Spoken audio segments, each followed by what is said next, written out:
When you get into therapy, is there a right way or a wrong way to approach your sessions? Well, I'm going to say there are ways to approach your sessions, and in this video I'm going to talk to you about some of the ways that can be really helpful so that you will get the most out of your therapy when you decide to go into therapy.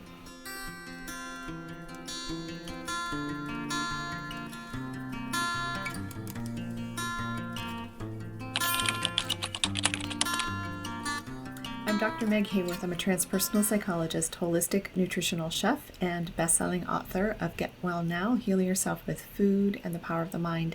I am also the host of the Toxic Parent Recovery Holistic Solutions Summit. And in this video, like I said, we're going to be talking about ways that you can get the most out of therapy. Now, we live in a take a pill culture, and so it's like, okay, here's your pill, this will make you feel better. And that's not really how it works in therapy.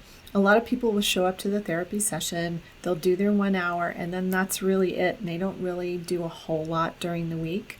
But this is where I want to plant that seed for change in your own mind and heart to help you really get the most out of your therapeutic process. Because first of all, you're paying a lot of money to do it, and it's worth every single penny. And the more you get out of it, the better off you're going to feel, and the better off you're going to be, and your relationships are going to be, and everyone around you is going to be. Now, I work mainly with wounded icons, adult children of narcissistic parents, and I help them to become healed icons, people that are independent, confident, original, and naturally you.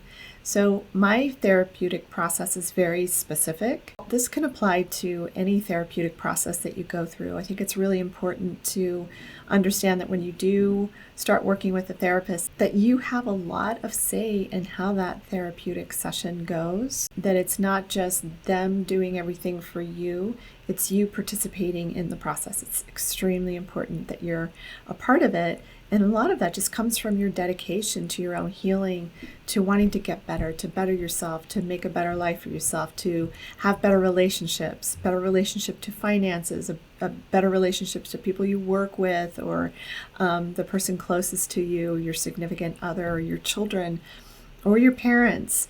Having better relationships might be part of the goal that you have for your therapy, and I think that's important to really think about. So that's one tip I would give you, is really look at, what are my therapy goals? What are the things that I really want to work on?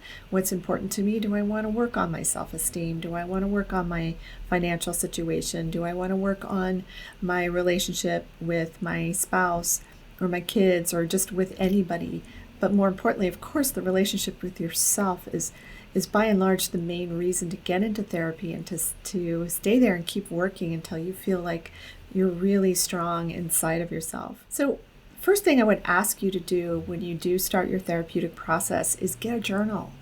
Get a journal that's dedicated just to your therapeutic process. And in this journal, you're going to be making notes, you're going to be making observations, you're going to be dumping things that are really painful. You might even write those letters to people that hurt you terribly, and you need to get all of this out.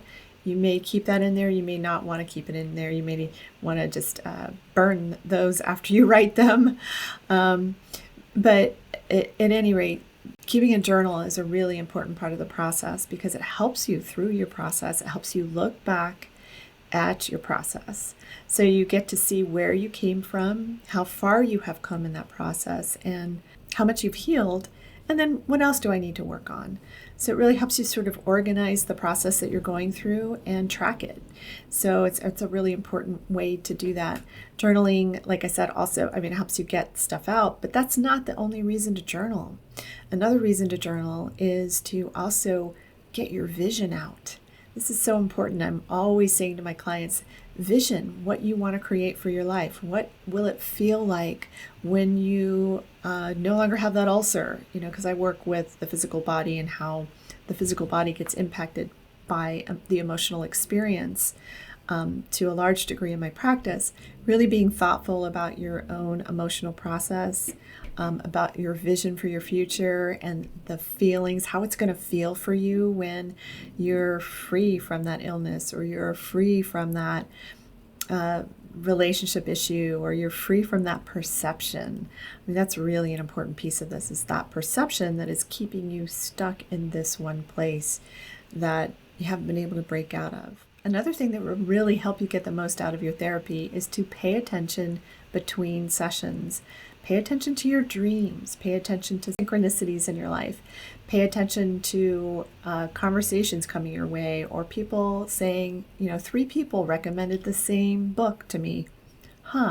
Maybe that's, the universe is trying to tell me, hey, I need to get that book and go read it. So pay attention to the signs and the symbols and the synchronicities, because when you decide to do therapy and you decide to really participate in it and give it your all the things that you need are just going to come your way because you've said yes, because you made that decision to open up and have all of these things come in for you for your own healing and your own progress. One thing I love when clients do is that they make a list of what they want to work on during the session. So they come to me in session and they say, okay, I want to go through this, this, and this, and we'll get through whatever we can in that particular session.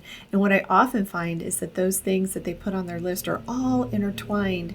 And so we work with how they're connected to each other and how to help them with the things that they really need help with the most. And that helps you to become more cognizant of what you're going through emotionally and what is important to you, what's coming up for you. And that leads me to another tip, and that's to go ahead and really look at what's your emotional response during the week. Were you more reactive this week? Were you more sad this week? Were you more excited or happy this week? Don't stop going or stop a therapy session because you had a great week. That's just not, don't ever do that. I've had people try to do that, and it's just like, no, you had a good week, but you had this on the schedule. And so that's good. It's good to talk about your wins and your celebrations as well. It doesn't mean that we have to sit there and get sad about everything in our therapeutic session, because that's not all about that. Even when you're in a really good space, you want to be able to continue keeping that energy up. What are the things that really helped you get into that good space and helped you to feel good and to be happy? Another thing you might want to think about doing is creating questions for your therapist. So throughout the week, you're thinking, like I said, I work with adult children of narcissistic parents, and you may be thinking about a situation that happened with them. Is there something that I can do to help myself when my narcissistic parent does this thing? So when you write down these questions in your journal, you're ready to talk about them and you're ready to work on them, and then your therapist can help you with them. Hopefully, if they're narcissistic abuse informed, many therapists aren't. A lot of them come to me and they'll tell me, that their therapist really didn't get them. They dismissed them. They did a lot of the things that the narcissistic parent did, and so it brought up even more for them. Which leads me to another tip that I think is so important when you're choosing a therapist and when you're in therapy, and that is to interview the therapist that you're going to work with.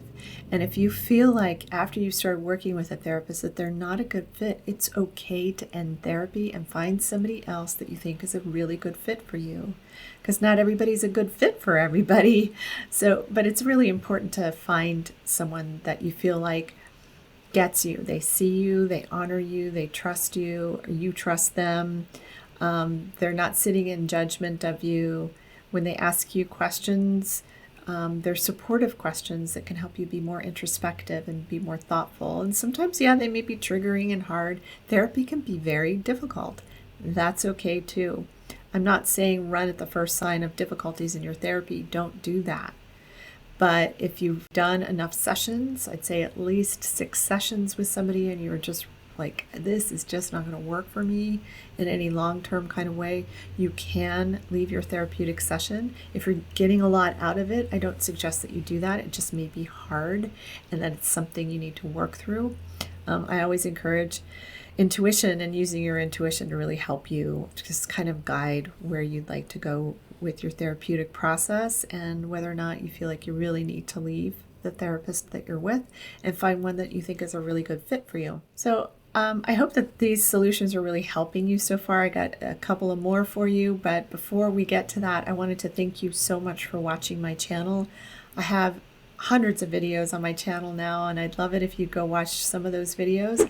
Please like and subscribe, and please leave a comment down below of things that you've done to get the most out of therapy. I'd really love to hear back from you, things that have been really helpful for you in your therapeutic process and in your sessions. So another thing that's really important to note with therapy is that therapy is not over and I want you to come in with this mindset, therapy is not over when the session is over.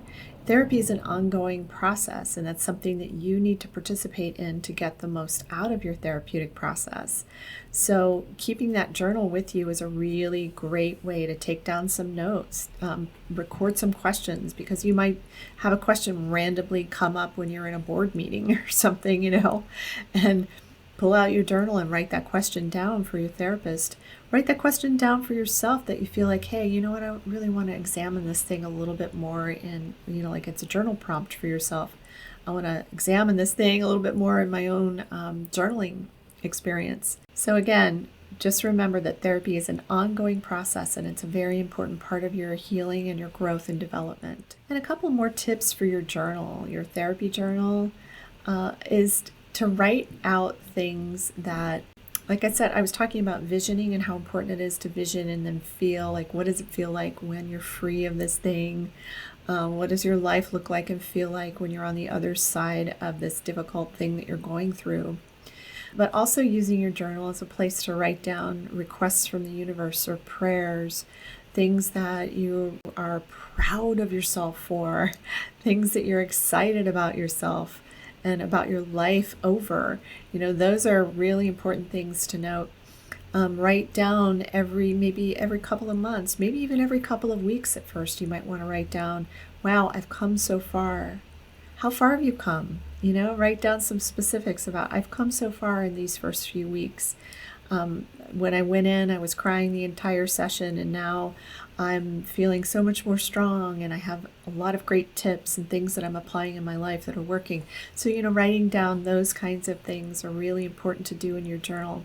Writing your celebrations, your wins, the ways you can pat yourself on the back for coming so far and working so hard. There's so many things that happen when you go through a therapeutic process with your therapist.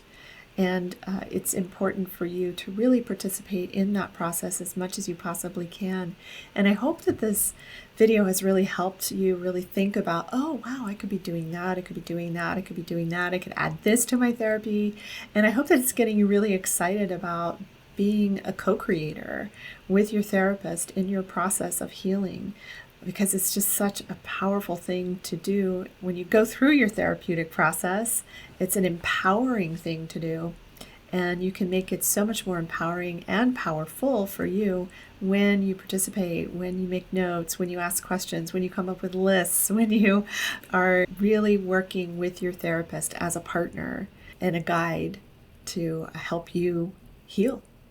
So, I'm Dr. Meg Haworth, and I thank you so much for watching this video. I hope that this information has been really empowering for you and really helpful, and I hope it will help you get well now.